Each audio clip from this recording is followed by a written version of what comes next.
আসসালামু আলাইকুম। সকলকে শুভেচ্ছা। বাংলাদেশের সাবেক রাষ্ট্রপতি আব্দুল হামিদের দেশত্যাগ নিয়ে আপনাদের সাথে দুটো কথা বলবো। এই দেশত্যাগ এবং রাজনীতি উভয়ের সাথে জড়িত। আপনি একটি বিষয় লক্ষ্য করেন, আব্দুল হামিদ উনি একজন সাবেক রাষ্ট্রপতি, সাবেক সংসদ সদস্য। উনি বিগত কয়েক বছর টানা সংসদ সদস্য নির্বাচিত হয়ে আসছেন ওনার আসন থেকে। তো উনি আসলে বাংলাদেশের একজন পরিচিত মুখ।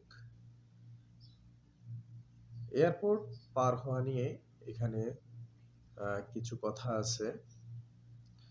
প্রথমত হচ্ছে, এই পরিচিত মুখ, তার নামে রয়েছে একটি হত্যা মামলা। এই হত্যা মামলার আসামি হয়ে তিনি কিভাবে এয়ারপোর্ট পার হন?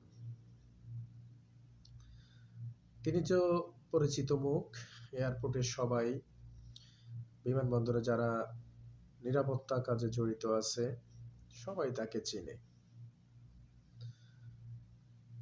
বর্তমানে অন্তর্বর্তীকালীন সরকার বা ইউনূস সরকার যারা দেশ পরিচালনা করছেন, আইন শৃঙ্খলা বাহিনী তাদের নির্দেশ পালন করবে, এটাই স্বাভাবিক। তো বর্তমান সরকারের আইন শৃঙ্খলা বাহিনী যারা বিমানবন্দরে দায়িত্ব পালন করছেন, তারা কি আব্দুল হামিদ সাহেবকে চিনেননি? অবশ্যই চিনেছেন।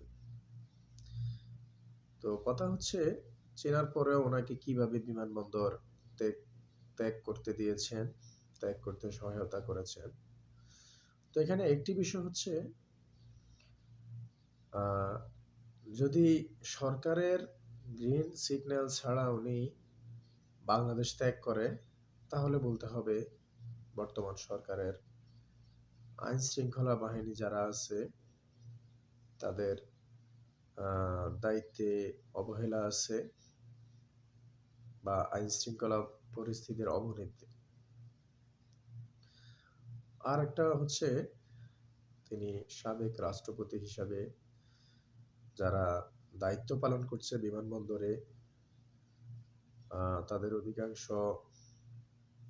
কর্মচারী কর্মকর্তা ওনাকে দেশ ত্যাগ করতে সহায়তা করেছেন, কাউকে কিছু বলেননি বা সরকারকে জানাননি।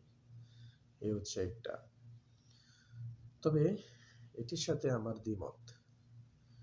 বর্তমানে যারা বিমানবন্দরে আছেন, সরকারের গ্রিন সিগন্যাল ছাড়া যদি হামিদ সাহেব দেশ ত্যাগ করেন, তাহলে তাদের নিজেদের চাকরি বাঁচানোর জন্য হলেও তারা ওনাকে গ্রেপ্তার করত।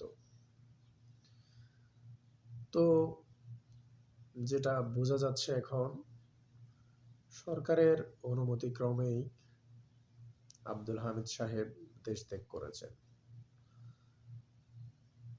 পর্দার আড়ালে আসলে অনেক কিছুই হচ্ছে, কিছু কিছু কথা বের হচ্ছে। তো রাজনীতিতে আসলে শেষ বলতে কিছু নাই। আর সমন্বয়ক এবং সরকারের উপদেষ্টারা যত যাই বলুক, ওনাদের উপরে একটা আন্তর্জাতিক চাপ আছে, হোক সেটা ভারতের মাধ্যমে, হোক সরাসরি বিভিন্ন রাষ্ট্রপ্রধান ইউনূস সরকারকে চাপ দিচ্ছে। এখানে পরিষ্কার, আমেরিকা, রাশিয়া, ভারত, তারা আসলে সকলেই চাচ্ছে যে আওয়ামী লীগ পুনর্বাসিত হোক, আওয়ামী লীগ রাজনীতির মাঠে ফিরে আসুক। এই আওয়ামী লীগের হাত ধরে 1971 সালে বাংলাদেশ স্বাধীন হয়েছে। স্বাধীনতাকামী, মুক্তিকামী রাষ্ট্র এবং রাষ্ট্রপ্রধানরা শেখ হাসিনা রাজনীতিতে ফিরে আসুক আর না আসুক, আওয়ামী লীগকে রাজনীতিতে ফেরাতে তারা বর্তমান সরকারের উপরে চাপ প্রয়োগ করছে।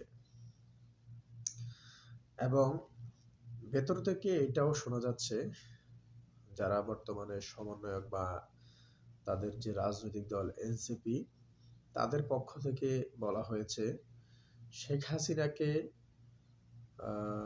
আওয়ামী লীগের সভাপতির পদ থেকে পদত্যাগ করে উপদেষ্টা পরিষদে যাওয়ার জন্য।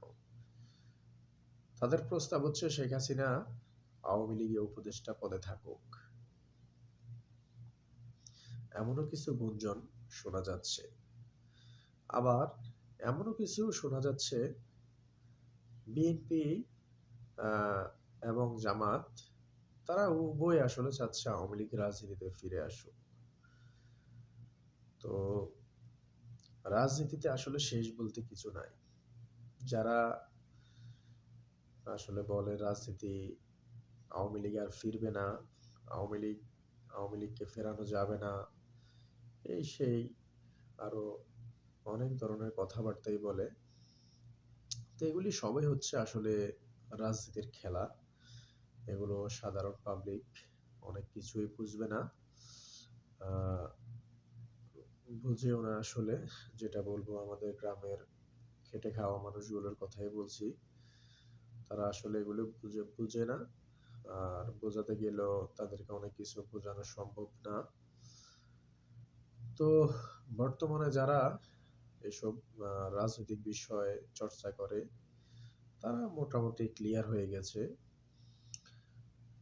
যে আওয়ামী লীগ ছাড়া আসলে নির্বাচনও গ্রহণযোগ্য হবে না। তো আওয়ামী লীগ যে রাজনীতিতে ফিরবে না, বা এই সরকারই আওয়ামী লীগকে ফেরাবে না, তা এখন বলা যাচ্ছে না। একটি অবাধ ও সুষ্ঠু নিরপেক্ষ নির্বাচন করতে হলে আওয়ামী লীগকে লাগবেই। কারণ আওয়ামী লীগ হচ্ছে বাংলাদেশের একটি বৃহৎ দল।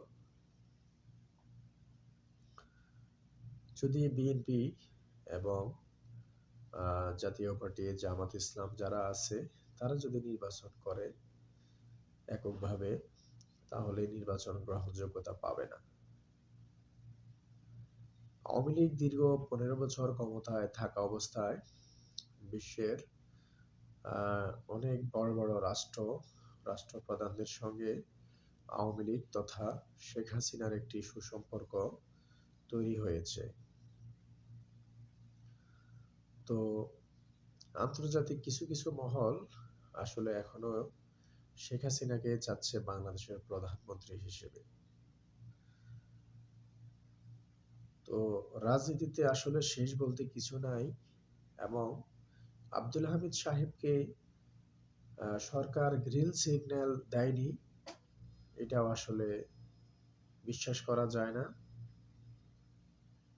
তো সবকিছু মিলিয়ে আসলে বাংলাদেশ ভালো থাকুক, বাংলাদেশের জনগণ ভালো থাকুক, সে আশা ব্যক্ত করে আমার আজকের আলোচনা এখানে শেষ করলাম।